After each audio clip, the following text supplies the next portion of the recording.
Well, he's only been in number 10 12 hours and already he's unleashing Armageddon on us by his selected henchman, David Lamy, Foreign Minister. I was hoping they were going to make him Health Minister because we've been a bit of a chubby lad. I thought we could have had more mileage out of that. But anyway, Foreign Minister, he's going to have to learn to speak dingy because from what I've heard, they're going to be backing up across the channel. You'll be able to walk across soon, just from rubber boats. Just walk across all rubber boats. You'll be able to walk to France. Yeah, he's going to have to learn to speak dingy. Can I come? It's going to put much stricter immigration rules on. People are going to have to say, "Can I come in?" And someone will say yes. And you know they've got to get through that before they can come in. David Lamy, Foreign Minister. He thinks I'm a racist because I've got white dogs. West Island whites, they don't come in any other colour. You don't get a choice. And then we've got his recent acquisition, Sir Patrick Valance, Dr. Death from the lockdown era. Didn't he have £600,000 worth invested in shares in GlaxoSmithKline when they made an incredibly profitable drug that was making money hand over fist? Yeah, I think he did. Yeah, I think that's him.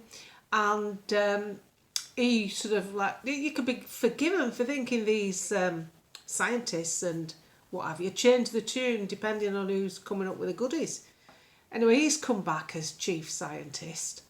And Keir, you see, the trouble is, there's one thing Keir Starmer's been 100% successful on. That was his charisma bypass. That just went, that sailed through, that one did. And now we're here. So the fear porn is coming. The fear of Starmer. The media will milk it dry. They will put stuff out, they've already done it, that he's going to come after means testing the pensions, he's going to come after this garden tax. They'll roll it out now like a steamroller. And what you've got to do is push it away. Don't listen to the media. I've been blogging now since 2015.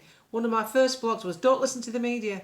Because they lied about Brexit. They lied. They told us Nissan was shutting down. Nissan was never shutting down. They're actually taking apprentices on. And the media's telling Sky is sitting there with a straight face saying, yes, there's a good chance that because of Brexit, Nissan will close their factory. How can they close their factory? Just took 20 apprentices on.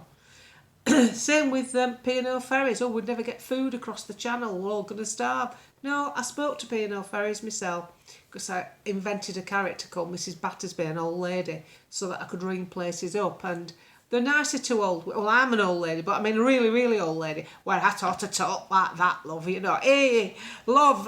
I rang them up at P&O Ferries. It's no word of a lie. If you go on Mrs. Battersby, it's a page on Facebook. The recordings are there, and I rang P&O Ferries up and I just said, you don't... Oh, my dog's just jumped up. I said, oh, love, I'm really worried. I've just booked my first ferry trip and I've heard about this here Brexit and I won't be able to get home. Will I be able to get home? And she, the lovely girl at P&O, she was so nice, called Elizabeth. She, oh, no, you mustn't be afraid. Of course you'll be able to get home. There's nothing changing. Nothing's going to be any different. Oh, I said, yeah, I've put my mind at rest. Here, I were worried. I were doing my rosary every night. And I've bought myself a life jacket in case it sinks. I got it from Fleetwood. I got it off a Fleetwood troll. It stinks of fish, but it's all in working order. Oh, she said, you don't need to bring your own life jacket. You don't wear a life jacket, Mrs. Battersby. You just turn up and the boat's not going to sink. She was really nice. So I used Mrs. Battersby as this character. I rang MPs and stuff and I used to leg them up. And they say, you don't mind if I take my phone calls, love, dear, because I can never remember your names. No, they didn't mind at all. So that's what I mean about having a bit of fun with it. I mean, otherwise it drives you mental. So don't let them get you down, because they're going to be, this is going to be hammered home out of, you see, what the media have done. Other people that wanted Nigel Farage, They sort of even started off with the polls. They're like, let's start off on disappointing. We'll tell them they're going to get 13 seats. Look at any of my blogs. I said they'll be lucky to get 4 or 5. That's what I said. They'll be lucky to get 4 or 5. Common sense. People revert to form with a general election because they don't want anything new. The only thing that's happened is the Tories have absolutely knackered the country and got so many people so fed up that people have decided to give them the finger and vote for the Labour Party. But nicely, now at the final count after a recount in Basildon, Nigel's party's got 5 candidates, plus the affiliated one in Northern Ireland, because he's affiliated with Reform. That's technically 6, is it? So that's enough. If Suella Braverman, she won't take any messing from the Labour Party. So it's going to be difficult for them to pass legislation because there'll be a lot of people pushing back. And that's the bit we've never had, the pushback. I've always said what we need is an opposition. We always get a government. The government always wins. They're always crap and getting crapperer. Is that such a word? So you mustn't let it get you down. Use your sense of humour. Deal with what you can deal with. Get out with your grandkids. Get out with your dogs. Go in your garden. Watch a bit of telly. Treat yourself to some chocolate. Treat yourself to a lot of chocolate, actually. I quite like that. And live your life. Don't sit in suspended animation waiting for for these people to affect you, because they haven't had their own way. We've pushed back in so many areas. And now the good thing that I see moving forward is they've got big corporations that are pushing back. Silicon Valley, there's diversity business. It's not working for them. It's not working for them. But they won't announce it that they're like, ooh, backing away. They're going to have to start employing on merit, which is what you should, 2 people stand in front of you for a job. You give it to the one that's going to do the job and suit the company the best. That's good practice. And then you've got the car manufacturers who are really, really struggling with this electric vehicle business. So that's pushback. It's all pushback. And don't worry about it. Just live your life, because life's a funny old game. What's that saying? Life is something that happens to you while you're making other plans. So many people I've seen that were worried about the European Union, and then something else kicks in their own life, health-wise or financially or death, and all of a sudden, bang, perspective comes and hits you like a lightning bolt. I think you've got to see the funny side in life. Fortunately, I was brought up with a family who were like that. They were humorous. My mother was humorous. My dad was a bit more straight-laced, but not straight-laced really, but more of a serious type. He didn't make anything funny happen, but he loved a laugh, which is I respect that. And things have gone on for years, haven't they? Stuff we don't understand. I can assure you, when I was a kid and we were having a Christmas dinner once, we all sat round in our back kitchen. Emergency chairs were out, so my mum used to make religious end of our family sit on the emergency chairs in the hopes that they'd go home sooner, because they were really pious and devout. We had to say grace before we had our dinner. My mother's there waiting to go off, and my Uncle Bill, he was a pigeon fancier, and my Auntie Pauline, and Uncle Bill spent a lot of time in his pigeon shed, far too much. My grandma used to say it's unhealthy. Anyway, so Pauline's off her head. She's been on sherry trifle, because they only had sherries and stuff then, and stout. Do you remember room temperature stout, a bottle of stout? And my Uncle Bill decided to come out and tell everybody he's been cross-dressing, but he didn't put it like that. We didn't really have terms for it because nobody did it. So what had happened, Auntie Pauline was going somewhere. They were going like on a holiday, and all her best dresses, seams were all ripped and bust and what have you. And then he came out, couldn't hold it in anymore, told him he'd been wearing her stuff while she'd been at work. She was heartbroken. Obviously, religious end of family, they were just sat there. They couldn't get out of there fast enough because they expected a lightning bolt to strike our back kitchen at any moment and get rid of the unclean. But, Bill and Pauline carried on. They lived together. Nobody mentioned it again. And I think he started getting his own frocks because her stuff seemed to look a bit tidier. And, we just got on with it. And, my mum and dad would joke about it. And we got through it. There's no family crisis, no counselling. It was easier back then because all your family lived around you, didn't they? Your nan, and that was in the same street. And, nip to your Uncle Philip's. Go tell your Uncle Philip. And everybody were your uncle, even if they weren't your uncle. Do you remember that? You used to have to call everybody auntie and uncle. I just thought we had a right big family.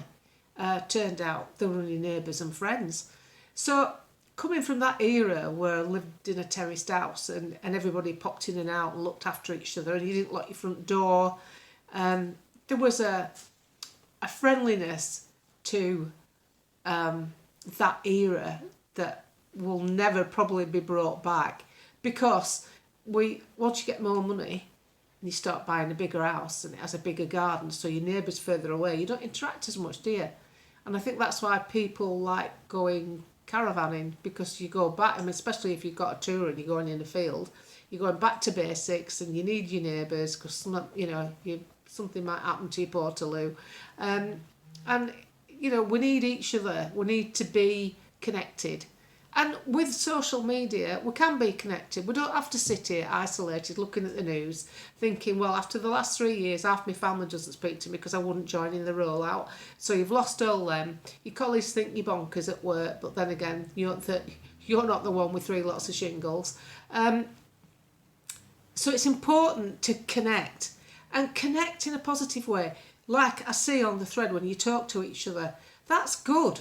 That's good. Obviously, as I've said before, if you start insults, you're off. But, you've got to look at this strange stuff goes on all the time. Nothing's forever. And no matter what they try to do, they have to get us to agree to it. And you've only got to look at ULEZ cameras. Just because there's not much news on it, don't mean people aren't taking them down. And, think of Holly Willoughby. Holly Willoughby, she's had a stalker threatening to kidnap her. Yeah. I mean, I was kept, trouble is my mind runs over time. I read a report on it on Yahoo, I think it was. Yahoo! And apparently he's 35 stone, this kidnapper, not healthy. And he's got more. Well, if he had to keep just one chin, I wonder which one he'd choose. How's he going to kidnap anybody? So there's only 2 ways. You keep him awake and tie him up, in which case Holly's quite fit. She could run off. She could run away from him. Or you've got to sedate him and carry him. How's he going to pick her up? He's too fat. But apparently it was serious. But I'm reading the report and I thought it said, because he's 35 stone, they got the excess police to pick him up. I thought, oh my God, not only do they wear rainbow colours now, police, they've got a police department for fat people. The excess police are going to pick him up. Dave said, it's not excess police, June, it's Essex police. You haven't read it right. Oh, right, okay. Essex police went and picked him up. Anyway, he's in cells now. Holly's safe. She'll be able to do a story about it.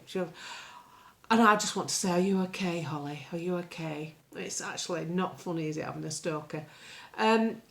But things go on all the time. The media will try and fill your brains with rubbish and exaggerate everything. Please show me a newspaper article that gets anything right. I mean, they call themselves journalists. I've never met one that actually listens. So don't worry about it. We're not that much worse off than when Keir Starmer was in the opposition, because there's been no opposition. The only reason there's been no opposition, the reason the Labour haven't stood up to anything, is because what the Tories were dishing out were what Labour wanted anyway. So it's only revolving doors, this, and they still have to get us on board. So yeah, things will probably get more expensive, but they were going to get more expensive anyway. And the Tories were lying about inflation. You know yourself how much milk, bread, butter, cheese is. You know yourself how much chocolate's gone up, and sweeties, and stuff like wine. You know yourself, you're picking it up. You don't need a chancellor to go out and make an announcement and tell you what inflation is. Look at what's in your shopping basket. Look what's left in your purse. Do the maths. That's inflation.